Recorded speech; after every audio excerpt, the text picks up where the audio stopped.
ఇరాన్పై America Israel యుద్ధం నేపథ్యంలో Gulf దేశాలపై దాడులు జరగడంపై ప్రధాని నరేంద్ర మోదీ ఆందోళన వ్యక్తం చేశారు. ఒమన్ సుల్తాన్ తారిక్, కువైట్ యువరాజు Sheikh Sabah Al Khaled, Qatar అమీర్ షేక్ తమీం బిన్ హమ్మద్తో పాటు ప్రధాని ఫోన్లో మాట్లాడారు. ప్రస్తుత పరిణామాలపై ఆందోళన వ్యక్తం చేశారు. ఒమన్, కువైట్, ఖతార్లోని భారతీయుల భద్రతపై ఆరా తీశారు.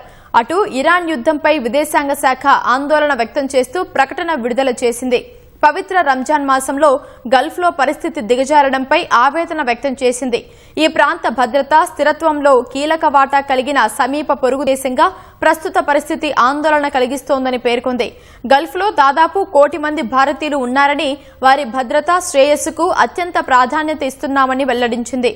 భారతదేశ వాణిజ్యం, ఇంధన సరఫరా గొలుసు ఈ ప్రాంతంపై ఆధారపడి ఉన్నాయని, ఇక్కడి అంతరాయాలు దేశ ఆర్థిక వ్యవస్థపై తీవ్ర ప్రభావాలను చూపుతాయని విదేశాంగ శాఖ తెలిపింది. వాణిజ్య ఓడలపై దాడులను ఖండిస్తున్నామని, ఇప్పటికే పలువురు భారతీయులు మృతి చెందారని గుర్తు చేసింది.